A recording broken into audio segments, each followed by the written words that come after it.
तो जी फाइनली खा चुकी है शमीम की नज़रें कशफ को, क्योंकि जिस दिन की उसकी ये खबर मिली थी तो कशफ तो क्या कहते हैं बहुत परेशान थी और वो जानती थी कि कुछ ना कुछ ऐसा हो जाएगा जिससे उसकी ज़िंदगी तबाह हो जाएगी। वही हुआ जिसका डर था। इस शमीम ने ऐसी नज़र लगाई कि सब कुछ ख़त्म हो गया, जिस पर आप देखेंगे उसके घर वाले सब काफ़ी ज़्यादा परेशान होते हैं।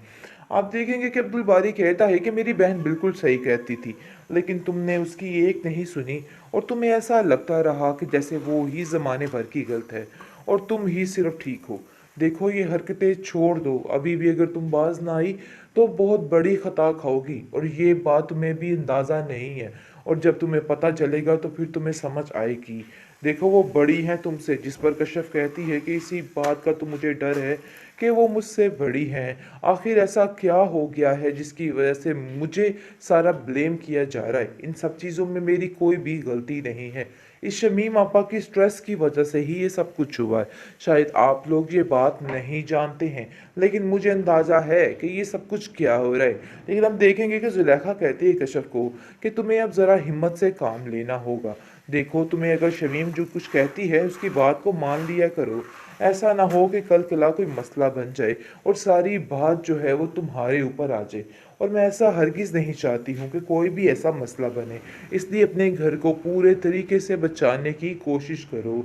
आगे से कशिफ कहती है कि आप नहीं जानती है कि मैं कितनी कोशिश कर रही हूँ, लेकिन फिर कुछ ना कुछ ऐसा हो जाता है जिसकी वजह से मामलात काफ़ी ज़्यादा ख़राब हो जाते हैं। मुझसे ये सारी चीज़ें हैंडल नहीं हो रही हैं। ऐसा लगता है कि ये सब कुछ बहुत मुश्किल है, क्योंकि शमीम आपा किसी को टिकने नहीं देती हैं। ये बात तो बिल्कुल फाइनल है कि वो मुझे भी इधर मज़ीद नहीं रहने देंगी, चाहे जो मर्ज़ी हो नहीं, जाए। कैसी बातें कर रही हैं? आप मेरी बहन हैं, आप जब जी चाहे यहाँ पे आएँ, आपको परेशान होने की कोई ज़रूरत नहीं है। लेकिन हम देखेंगे नसीम कहती है कि नहीं, ये बातें करने की ज़रूरत और बताने की ज़रूरत तुम्हें आपा शमीम को है, क्योंकि आपा शमीम ये सारी बातें नहीं समझ रही हैं और उनको ऐसा लग रहा है कि जैसे मैं यहाँ पर मुफ्त की रोटियाँ तोड़ रही हूँ। खैर आप देखेंगे कि दूसरी तरफ काफ़ी ज़्यादा परेशान हो चुकी है कश्यप की माँ। क्योंकि आए दिन कोई ना कोई नया फ़लसफ़ा खुल जाता है और ऐसी बातें सामने आ जाती हैं जिसकी वजह से काफ़ी ज़्यादा टेंशन में आ चुकी है ये लड़की।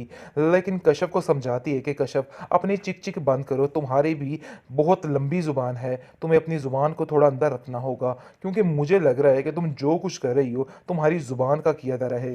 खैर आप देखेंगे कश्यप वाक़ई ही बहुत लंबी ज़ुबान चलाती है, बिल्कुल भी सब्र और तहम्मुल से काम नहीं ले रही है।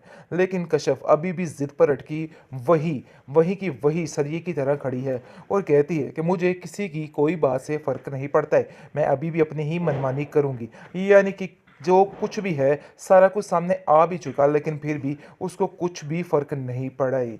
लेकिन दूसरी तरफ सायरा अपनी ज़िंदगी में बिज़ी होने की कोशिश कर रही है और वो बेकिंग का काम बड़े अच्छे तरीके से स्टार्ट कर रही है और उसकी काफ़ी ज़्यादा अच्छी आमदन भी हो रही है, जिसको देख-देख कर वारे न्यारे उसके हो रहे हैं और वो काफ़ी ज़्यादा खुश हो रही है।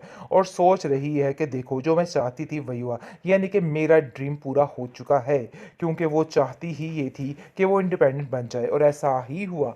लेकिन आप देखेंगे कि कहीं ना कहीं सायरा को अपनी बहन की काफ़ी ज़्यादा टेंशन है और वो कहती है कि देखो कश्यप, मुझे समझ नहीं आ रही, तुम्हें बड़े ही हौसले से काम लेना होगा, क्योंकि तुम नहीं जानती हो कि ये सब कुछ करने के लिए बहुत जद्दोजहद करनी पड़ती है और तुम्हें बहुत ज़्यादा टेंशन यानी कि नहीं लेनी इन सब बातों की।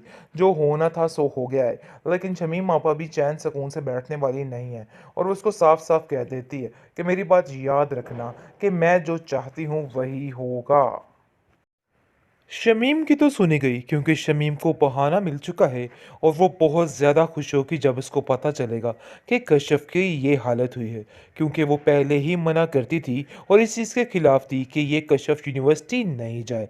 लेकिन जी आप देखेंगे कि अब कहेगी कि इस हर धर्म लड़की के साथ ऐसा ही होना चाहिए था, उसने बहुत ही गलत किया है। अब्दुल बारी अब उसको ऐसा जलील करेगा कि वो याद रखेगी, क्योंकि वो बार बार यही बात कह रहा है कि तुम मेरी बहन की बात नहीं मानती हो, और अगर तुम उसकी बात मानती होती तो आज तुम्हारे साथ ये सब कुछ ना होता।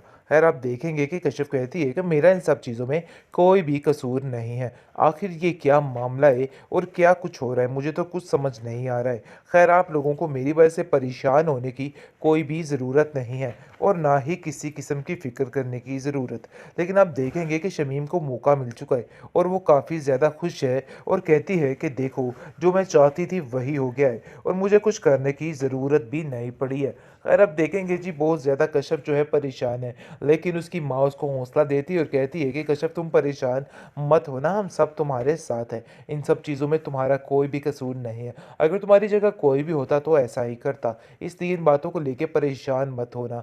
जो होना था वो नसीब में था और वही सब कुछ हुआ है। आप देखें जी, कश्यप जो है वो काफ़ी ज़्यादा परेशान है, लेकिन फिर भी हिम्मत नहीं आ रही है और वहीं की वहीं अटकी हुई है और कहती है कि मुझे किसी की कोई बात से फ़र्क नहीं पड़ता है। लेकिन दूसरी तरफ नसीम का रिश्ता काफ़ी ज़्यादा ख़राब होता जा रहा है, क्योंकि जैसे ही वो घर में बैठ चुकी है तो घर का माहौल काफ़ी ज़्यादा ख़राब हो रहा है। शमीम आए दिन उसको ज़लील करती रहती है और उसको बातें सुनाती रहती है। इन बातों से आके वो काफ़ी ज़्यादा तंग भी आ चुकी है।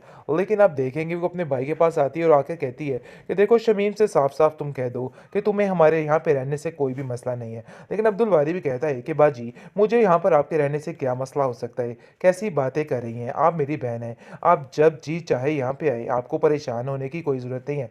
लेकिन हम देखेंगे नसीम कहती है कि नहीं, ये बातें करने की ज़रूरत और बताने की ज़रूरत तुम्हें आपा शमीम को है, क्योंकि आपा शमीम ये सारी बातें नहीं समझ रही हैं और उनको ऐसा लग रहा है कि जैसे मैं यहाँ पर मुफ्त की रोटियाँ तोड़ रही हूँ। खैर आप देखेंगे कि दूसरी तरफ काफ़ी ज़्यादा परेशान हो चुकी है कश्यप की माँ, क्योंकि आए दिन कोई ना कोई नया फ़लसफ़ा खुल जाता है और ऐसी बातें सामने आ जाती हैं, जिसकी वजह से काफ़ी ज़्यादा टेंशन में आ चुकी है ये लड़की। लेकिन कश्यप को समझाती है कि कश्यप, अपनी चिक-चिक बंद करो, तुम्हारी भी बहुत लंबी ज़ुबान है, तुम्हें अपनी ज़ुबान को थोड़ा अंदर रखना होगा, क्योंकि मुझे लग रहा है कि तुम जो कुछ कर रही हो, तुम्हारी ज़ुबान का किया धरा है। खैर आप देखेंगे कश्यप वाक़ई ही बहुत लंबी ज़ुबान चलाती है, बिल्कुल भी सब्र तहम्मुल से काम नहीं ले रही है।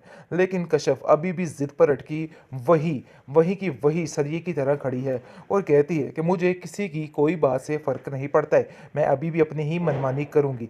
यानी कि जो कुछ भी है, सारा कुछ सामने आ भी चुका, लेकिन फिर भी उसको कुछ भी फ़र्क नहीं पड़ा है। लेकिन दूसरी तरफ सायरा अपनी ज़िंदगी में बिज़ी होने की कोशिश कर रही है और वो बेकिंग का काम बड़े अच्छे तरीके से स्टार्ट कर रही है और उसकी काफ़ी ज़्यादा अच्छी आमदन भी हो रही है, जिसको देख-देख कर वारे न्यारे उसके हो रहे हैं और वो काफ़ी ज़्यादा खुश हो रही है और सोच रही है कि देखो, जो मैं चाहती थी वही हुआ। यानी कि मेरा ड्रीम पूरा हो चुका है, क्योंकि वो चाहती ही ये थी कि वो इंडिपेंडेंट बन जाए और ऐसा ही हुआ। लेकिन आप देखेंगे कि कहीं न कहीं सायरा को अपनी बहन की काफ़ी ज़्यादा टेंशन है और वो कहती है कि देखो कश्यप, मुझे समझ नहीं आ रही, तुम्हें बड़े ही हौसले से काम लेना होगा, क्योंकि तुम नहीं जानती हो कि ये सब कुछ करने के लिए बहुत जद्दोजहद करनी पड़ती है और तुम्हें बहुत ज़्यादा टेंशन यानी कि नहीं लेनी इन सब बातों की। जो होना था सो हो गया है। लेकिन शमीम आपा भी चैन सुकून से बैठने वाली नहीं है और वो उसको साफ-साफ कह देती है कि मेरी बात याद रखना कि मैं जो चाहती हूँ वही